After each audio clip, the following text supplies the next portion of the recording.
Hey there, I'm Portable Orange. You can call me Port. Welcome back. This is part 2 of a deep dive on the ancient Roman religion. As a reminder, this series is primarily about examining the evidence, so though I'll be presenting scholarly and not so scholarly theories, every piece of evidence I reference will be linked in the companion document, which you can find in the video description. To recap the last video, Rome had started as this pastoral society worshipping either the natural embodiments of or the masters of these sort of natural forces and spaces in the world. As they grew and met their neighbors, they would adopt certain ideas, deities, and rituals from them, with their two biggest influencers being the Etruscans or the Sabines. Our working framework is that Romans were primarily concerned with communication and relationships with these deities. This video is going to cover what I'm going to call the Hellenistic period, where Rome's contact with her Greek neighbors would bring about a huge shift in culture.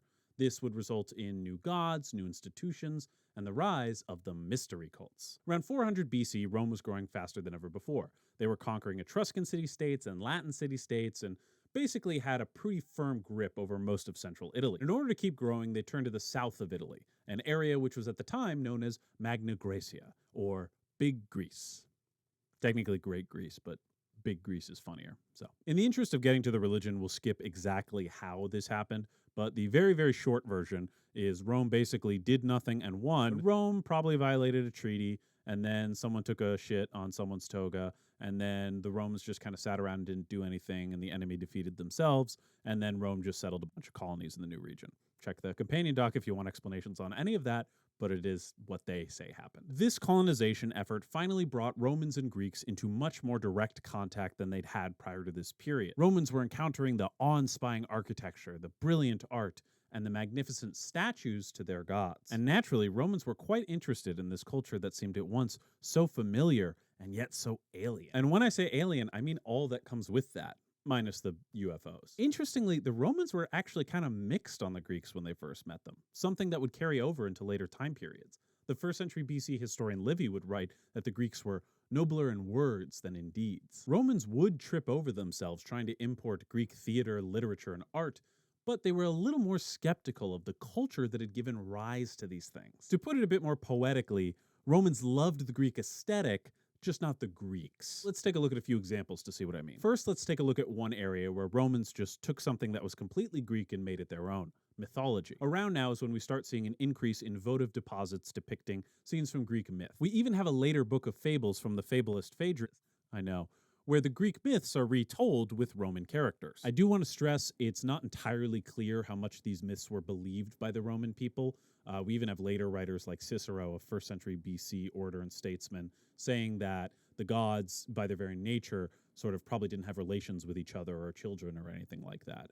But the fact that he's saying that at all indicates that some people probably did hold that view. So all we know for sure is that the archaeology indicates the myths were getting more popular. Now you might be wondering, if Greek mythology about the Greek gods was getting so popular, what happened to the Roman mythology about the Roman gods? And the answer is, we don't think they actually had any around this time. A source that illustrates this quite well is Dionysius of Halicarnassus, a 1st century BC Greek historian, who claims that he prefers this Roman mythless form of religion, as in these Greek myths, many of the gods are behaving immorally or erring in some capacity. Cough, cough, Zeus. This might encourage mortals to behave in some of these immoral manners because, hey, that's what the gods are doing. Now, this lack of Roman stories about their gods has given rise to the idea that Rome didn't have any mythology prior to this time period. They were more concerned with farming and war than storytelling. But modern scholarship has really started to push back against this idea. Our old friend George Dumazil has actually been fighting the good fight since the 70s, claiming that, of course, the Romans had myths, and they clearly inherited them from these Proto-Indo-European ancestors. It's just that when the Greeks came along, the Greek myths kind of overwrote the pure Roman ones. He never really addresses why, if Greeks and Romans both came from these Proto-Indo-Europeans, their myths would be different, but I digress. A theory I like much better is put forward by Mary Beard, a modern, very influential historian, who claims that our concept of what a myth is might be a little too narrow, and that Romans almost certainly did have myths, they just didn't feature their gods so heavily. Instead, their myths focused on their ancestors. We know that prior to this time period, many Italian cultures had their own myths about their founding. Yet despite how old these myths are, it's not really until the 3rd century BC we start seeing them take a much more central place in Rome's culture. We start seeing coins minted, statues made, and even inscriptions on the tombs of Romans referencing their ancestry. Now, you can argue that these inscriptions might not be mythological in a sense, but it shows the increased importance the Romans were placing on their past. Now, to be fair, Greeks also had myths about their own history. Even ignoring the Iliad and the Odyssey, they had myths that early kings had been carved out of the earth, or Jason and the Argonauts, or Theseus and his famous ship. And in the same way that Greek myths attempted to explain why the world was the way the world was, Roman myths attempted to explain why cultural institutions were the way they were. Why do we have a calendar that's so important? Well, because the second king of Rome, Numa Pompilius, gave it to us. Why do we dedicate our war spoils to Jupiter instead of Mars? Well, because that's what Romulus did. Why do we have a senate when everyone else has a king? Well, because Romulus established the Senate, and then the later Tarquins got a little too handsy. And in the same way, Dionysius of Halicarnassus states that Greeks don't truly believe everything about their own mythology, it seems like the Romans didn't necessarily believe everything about their own history. It's really funny if you ever read some of the histories like Livy's from the founding of the city, where he'll say things like, well, everyone says this, but I don't know if I believe it, or I don't know if this makes sense, but this is how the story goes, or my favorite, well, look, I've heard two different conflicting viewpoints. I'm just going to give you both, but I have no idea which one's true. It kind of shows this dual skepticism that was in place, mirroring both Greek myths and Roman histories, giving credence to Beard's theory that these Roman myths did exist. They were just about their histories. And there are plenty of other things in this category, statues and oracles being obvious ones, but I don't want this to be a 3-hour video just on that, so check the companion doc if you want to read more. But again, I want to stress many of these outright adoptions were still just sort of aesthetic in nature. In no way did it ever really fundamentally change the underlying theology. So now let's look at some areas where this influence on Roman religion got a little tricky. If you know much about Greek mythology, you probably have heard of the 12 Olympians, or the group of 12 gods which were considered to be the most important to the ancient Greeks. The Romans thought that structure was pretty cool, and so they adopted it for themselves, forming the deconsentes, or the consenting or harmonious gods. This was basically just composed of the Roman version of the Greek 12 Olympians, which, if I can do from memory, was Jupiter, Juno, Minerva, Mars, Mercury, Venus, Vulcan, Vesta, Ceres, Diana, Apollo, Neptune. Now, firstly, we're not actually sure how much this grouping actually mattered from like a theological perspective. We first see this group referenced around the end of the 3rd century BC, and we know that they had a statue in the Roman Forum, so they served at the very least as, I'm sort of loath to say mascots, but basically mascots of the Roman religion. But of those 12, only 4 had flamens, those kind of special priests which were above the other ones. The rest just had appointed priests, which had much more relaxed rules than what the flamens had to follow. Check the companion doc if you care more about that. You might also notice that the 12 Olympians don't quite line up with the deconsentes. Many versions of the Greek 12 Olympians have Dionysus instead of Vesta. Just to clarify, within Greece, occasionally the 12 Olympians did include Hestia over Dionysus, but plenty of times she was excluded as well, such as here, the image from the Parthenon at Athens. In fact, one of the oldest written records of the 12 Olympians we have includes Dionysus and excludes Hestia. In the end, the version with Dionysus would become the far more popular one in the Greek mainland. And this is because Bacchus, the god of wine, wasn't really seen in the same way the Greeks saw Dionysus. While both cultures acknowledged Bacchus was related to wine, the Greeks had much more of an emphasis on the festival aspect of him, the theater and the revelry, whereas Romans put a lot more emphasis on the madness that wine could bring about, lightweights. And if you look hard enough, you can actually find many of these differences between the two groups. Mars is one of the clearest examples. In Rome, he was not just associated with war, he was also associated with agriculture. He was the stereotypical Roman farmer soldier and embodied so much of the values of what it meant to be Roman. As a result, he was a lot more stoic and reserved than his hot-headed Greek counterpart. Which brings me to the first misconception I want to clear up. Though the Romans saw many similarities between the deities they were worshipping and the ones the Greeks were worshipping, the Romans didn't copy the Greek gods. Recall that the Romans did not claim they had complete or perfect knowledge of their own gods. No matter what form the gods took, they knew the relationship, the communication they'd established with those gods was the important thing that they valued. To this end, when they saw a group of people worshipping a sky deity that controlled the rain and was associated with thunderbolts, they just kind of went, oh, funny. So that's how you guys see Jupiter. This is why Marcus Aurelius, a later Roman emperor, in his famous Meditations, would refer to Jupiter as Zeus, because he was writing in Greek. And in Greek, the word for Jupiter was Zeus. To put it a little more clearly, It wasn't even that the word for Jupiter was Zeus. It was just the word for the guy that was in the sky who controlled the rains. In Latin was Jupiter, and in Greek was Zeus. Similarly, when Julius Caesar was in Gaul, he wrote back home to the Romans that the Gauls worshipped Mercury above all others, likely referring to Lugus, although there are other Gallic deities it may have been. But he didn't stop there. He claimed they also worshipped Apollo, Mars, Jupiter, and Minerva, even claiming that their beliefs about these deities was similar to the beliefs of the other nations. To be very clear, from what we know, the Gauls did not worship these Roman deities. They just happened to have a war god and a rain god and a god of travel and so on and so forth. But when Caesar saw these gods and their depictions, he naturally assumed that they were the same gods the Romans were worshiping. Because to him, the Romans didn't worship their gods, they just worshipped the gods. These gods were just the natural forces that existed in the world. So when you go to a foreign nation and find them worshiping one of these natural forces, you just naturally assume that the thing they're worshiping is the same thing you're worshiping. Just these people use a different name and a different image, which is probably less pleasing to that god than the ones the Romans used. And much like with the Etruscans, when Romans saw these amazing Greek cities and temples, they naturally wanted to try out some of these things to see if maybe they could supplement their own relationship with the gods. Though many of the gods would end up being similar in terms of myth and depiction, the rituals, the worship, and even the domains of some of these gods would never quite line up. The Roman gods never stopped being Roman. They just started wearing Greek clothes. Now, before we move off this, there is one interesting side note I found in my research that I just want to bring up, which is that the misconceptions that the Roman gods were originally Greek seems to actually predate our modern era. As we went over last video, Ceres, the goddess of wheat, is unquestionably an Italic deity, maybe even a Latin one. We have this inscription going back to at least 600 BC, where she is asked to provide far, or spelt wheat. But Cicero, a senator and augur himself, would claim that Ceres' rites were originally Greek, and that the Romans had even imported Greek priests to teach them how to do the rituals properly, although from Magna Graecia, not the Greek mainland. Again, just an interesting little side note. And Cicero is referring to the rites, not like the concept of Ceres herself as a person. But it is interesting to see this misconception that Romans got all their stuff from the Greeks is frankly older than the Roman Empire. So we've looked at some things that were adopted, as well as some things that weren't adopted quite as cleanly. But everything we've examined up until now has been mostly the state religion, the public civic religion. But if you recall from the last video, Rome also had a very rich, robust tradition of private home worship. But the Greeks didn't. They didn't have any Greek equivalents to the Lars or the Genius or even the Penates. And so, as a result, a lot of Roman home religion went through this period largely unchanged.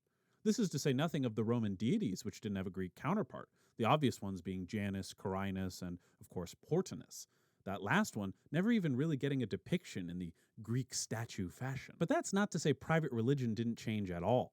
On the contrary, some of the changes that were introduced were so dramatic it'd lead to several crises down the line. Because around the 3rd century is when we start seeing the rise of the mystery cults.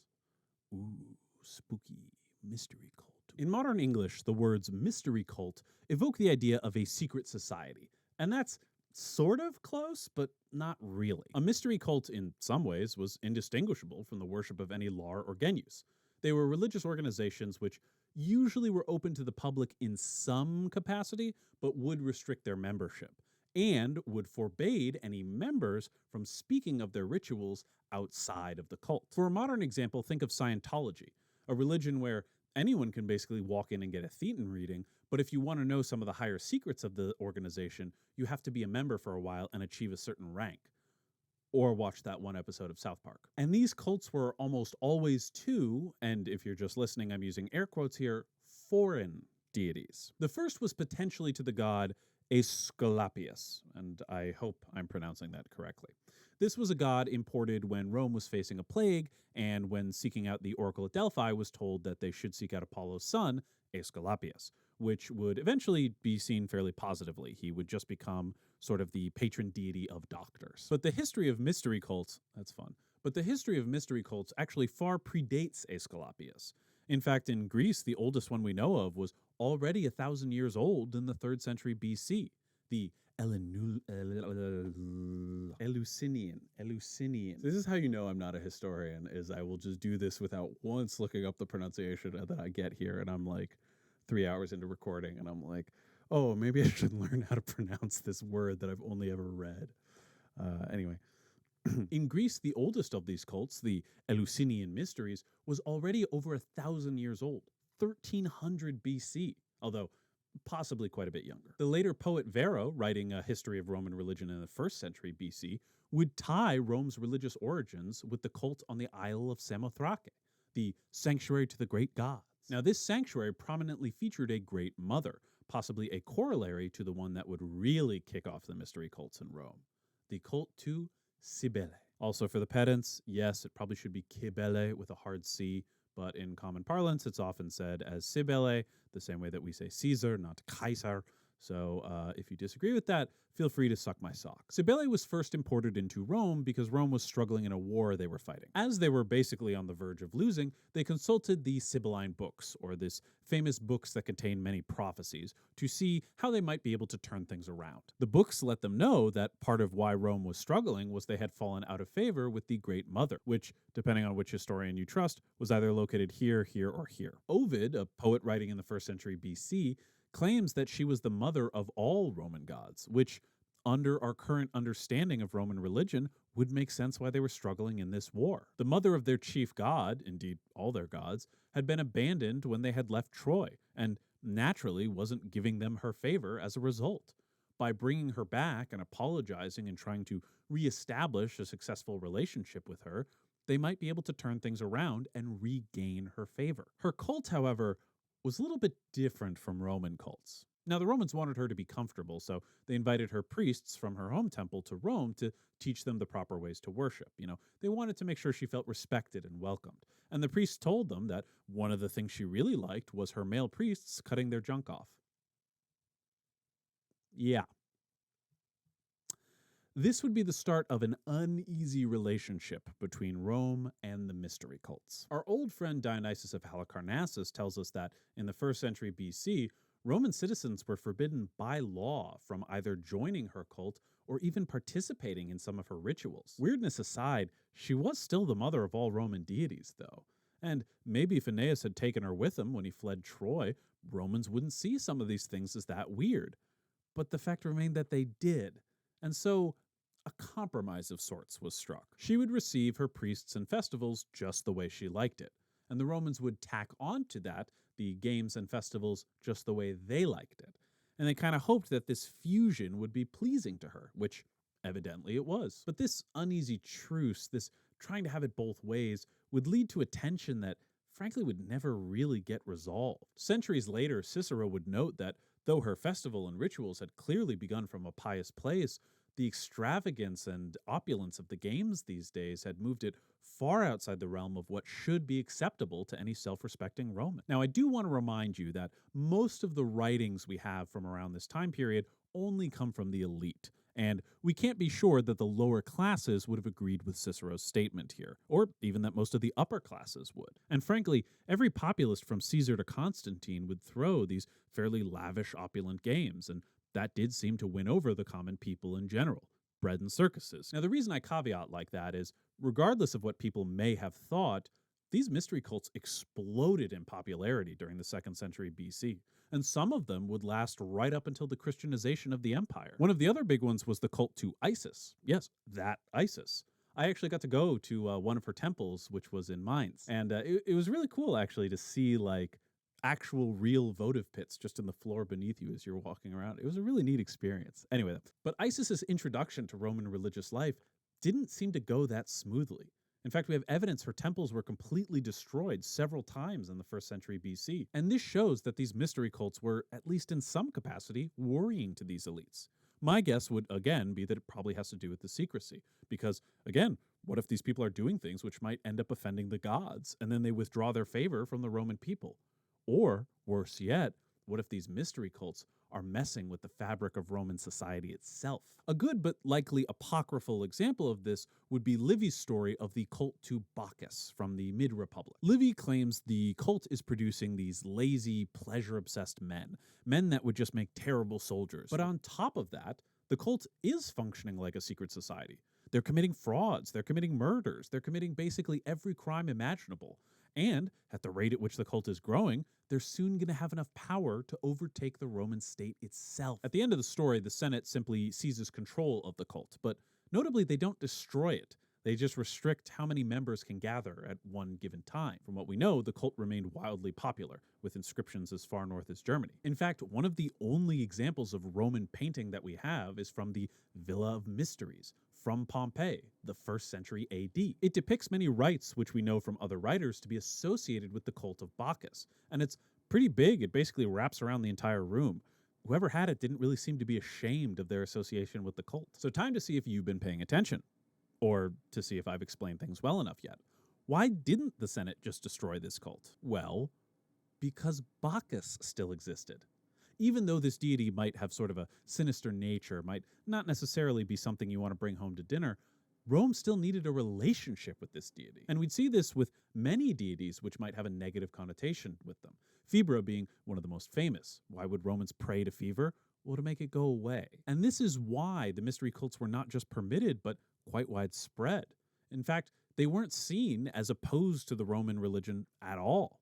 If the state religion was about establishing relationships with these gods and the Roman people, making sure that the gods most important to the success of the state had a good relationship with the state, it's not weird that you as an individual would form relationships with gods that were more important to you as an individual, say a winemaker with Bacchus, or even you in your own household Lar. And with that, we're right around the year 200 BC, meaning we can finally talk about one of the oldest documents that directly talks about Roman private religion, Cato the Elder's On Agriculture. This is the oldest non-fragmented and original Roman piece of writing we have that really talks about private worship, and it shows just how ingrained in everyday life religion was. Although, I do want to caveat before we get into it, Cato the Elder was a patrician, so he was a very wealthy individual, and we don't know that the lower classes would have necessarily had the same experience. By the way, the whole document is actually really interesting. If you want to see what it was like to run a farm in the 2nd century BC in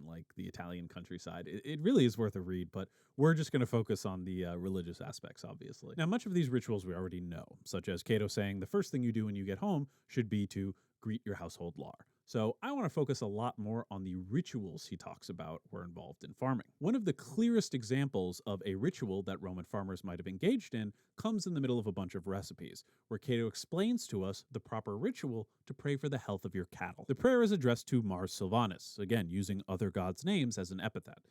Silvanus, by the way, was the god of the woods, but like the wild woods, like the untamed stuff that you'd then clear to make pastures for. And also animals. As with most Roman rituals, it's outside during the day, and most of the eating of the sacrifices is done by you and whoever else you bring with you. Just to be clear, though, it's very expensive. You're expected to offer 3 pounds of grain meal, 4.5 pounds of bacon, 4.5 pounds of animal flesh, and 3 pints of wine per cow. If you have 20 cows on your farm, that's well over a year's pay for a soldier. Also, make sure no women see or take part in this ritual, because Mars Silvanus is just interested in men, right, boys?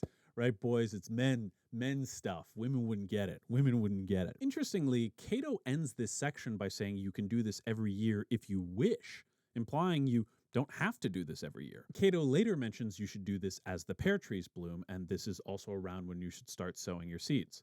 Again, interestingly, he says you should make an offering to Jupiter and also to Vesta if you wish. And it's just interesting, a lot of this ambiguity exists even in kind of the private home worship, when from what we know, the state public worship was incredibly scripted. Jupiter's offering is wine and meat, and this time he actually does give us the formula, which goes as follows. Jupiter de Pallas, for as much as it is fitting that a cup of wine be offered thee in my house and in the midst of my people for the sacred feast, and to that end, be thou honored by the offering of this food. Then wash your hands, take the wine, and say, Jupiter de Pallas, be thou honored by the offering of thy feast, and be thou honored by the wine placed before thee. There's a similar sacrifice to be made before the harvest, although it is much more involved and involves a ton of deities. First, you offer wine and incense to Janus, Jupiter, and Juno.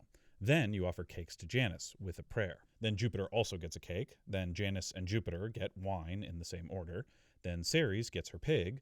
Then Janus and Jupiter get more cakes and more wine, and then Ceres gets the entrails of the pig and also wine. All that just to harvest your grain. The rest of this document is mostly going through the incredibly hard work you're going to have to do in order to keep your farm working. And to me, that really beautifully illustrates kind of what we've been examining this whole time. In the 2nd century BC, it's not just you growing your crops, it's the gods too. They deserve their respect, they deserve their place. But at the end of the day, it's all of you guys working together side by side. And so at the end of the day, you all sit down to a feast. They're a lot more important than you, so they get the cuts they want and they get to eat first and all that fun stuff. But it's kind of a team effort between you and the gods to make things work. This was a world where divine beings had enormous control over so many things, but at the end of the day, they didn't control everything, and thus the need for the relationship. Because Ceres could make the wheat grow, but she couldn't plant it in the ground herself. And that specifically, I think, because I'm sort of dipping into theory here more now, I think that's why the mystery cults grew so much in popularity. If you imagine a world where religion's really about the relationship, and these gods and you are working side by side, hand in hand, day in and day out, visiting a temple might feel kind of lonely. You know, you're going to go to this big building, you know, with this very austere sort of exterior, and you're going to talk to basically the god's secretary and say, hey, can you pass this message along? And they'll say, well, I'll pass it along, but I don't know if the god's going to do anything. And then you just go home and wait to see if they heard you. The whole thing likely felt incredibly indirect and not really personal at all. But with the mystery cults, all that changed. While some of these gods, like Isis notably, promised, you know, eternal life and service of her in the afterlife and all these various things, at the end of the day, I would imagine that it was the community these mystery cults formed. The fact that you could go, meet the same people, have this feeling of like, I know a secret that everyone else out there doesn't know. That, I imagine, would be a much more powerful thing for people than, again, this kind of faceless, ritualistic kind of state religion. In fact, one of the very few writings we have which directly references this cult is the book Metamorphosis, in which a man is turned into a giant a man is turned into a regular-sized donkey, and Isis herself actually appears to help the man out of his predicament. Talk about a personal touch. The book actually is pretty funny. I feel like in all my deep dives, I just keep finding out the Romans actually had a pretty good sense of humor. My favorite line here is where he laments that though he can no longer touch his love, his dong did get bigger. So, you know, not all bad. This lines up with another account from the Roman writer Pausanias, who claims that you weren't allowed to join the cult of Isis unless she personally invited you to. In a dream. She didn't descend from the heavens or anything like that. But again, it's a very personal touch. And I think this is why we're about to see what we're about to see. A massive decline in votive offerings from this period. I think it was the introduction of these mystery cults caused a real shift in importance for your average Roman. If you needed help with love, for example, why go to Venus? You've never met this person. She's just some random faceless thing.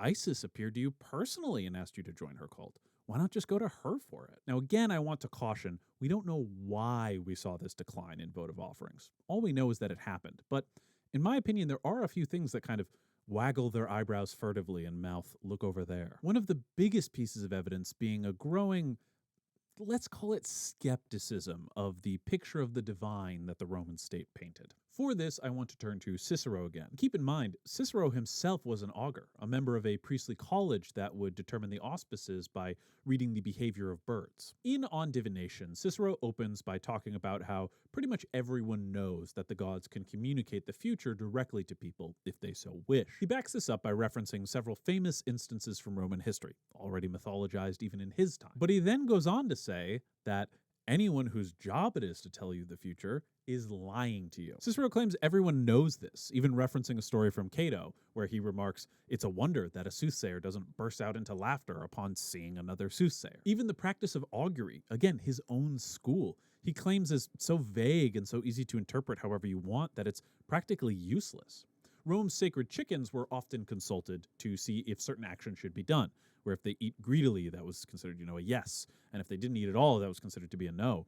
But Cicero points out most of the people in charge of these chickens would just starve them if they wanted them to eat greedily, or overfeed them if they didn't want them to eat at all, thereby basically controlling the results to be whatever they wanted.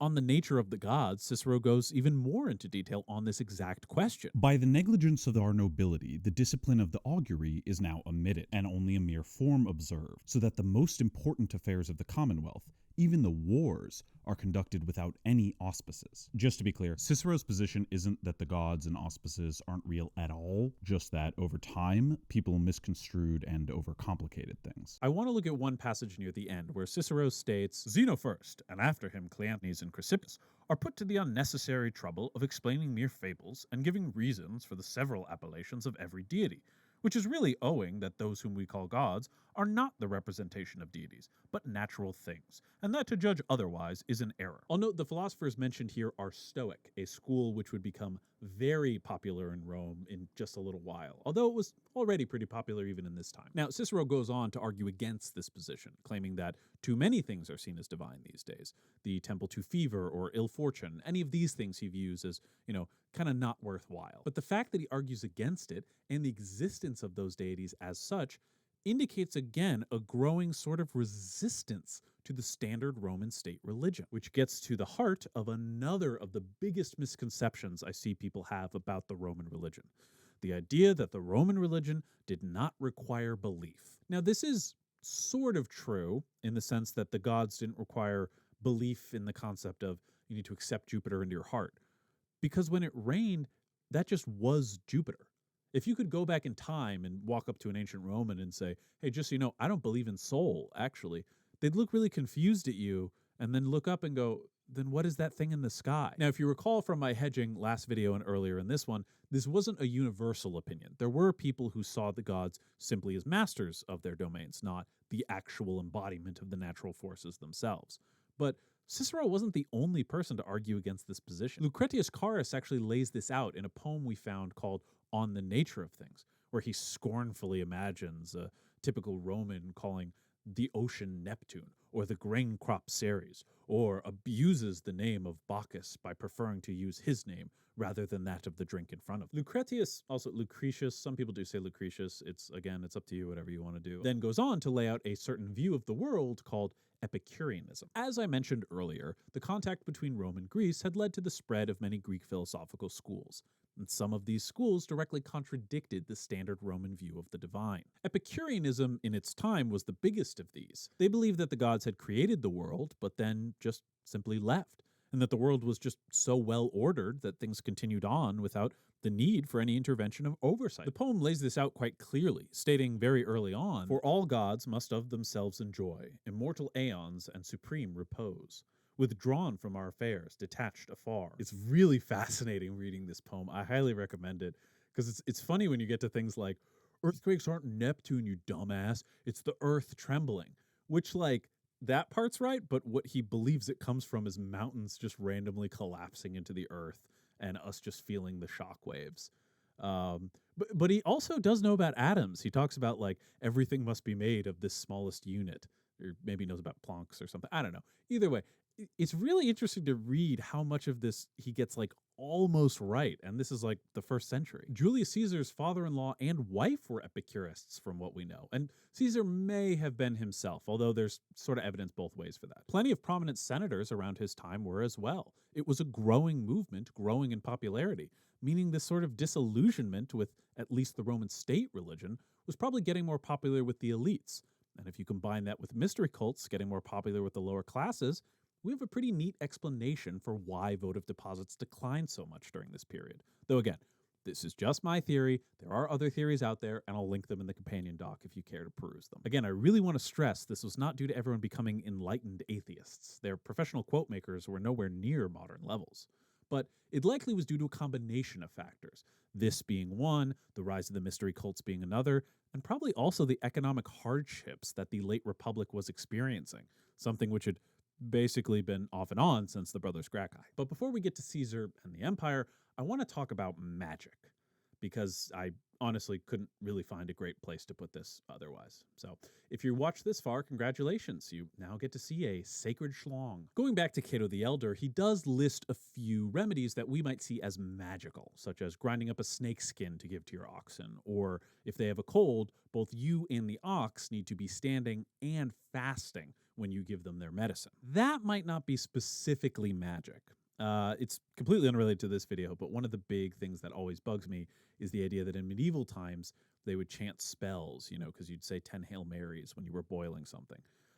Probably that was just a way of keeping time, but it's easy to look at that and say, oh, you need to say 10 Hail Marys, it's magic. In a similar way, is the ox just fasting to make sure that they eat the medicine? It is a little weird that you're fasting, though, if that's the case. Compare this with Cato's remedy for a fracture, which I'm just going to read because I can't keep it straight. You're supposed to split a reed, hold the halves on either side of the fracture, and chant, Motas ueta daries dardares astatares disunapiter. Then hold the knife over both halves of the reed and chant the following. Huat, haut, istasis, tarsis, ardanabo, danaustar. Just for the record, that's not Latin. Now this feels like magic. I really don't know what else you call it. You're literally chanting a spell.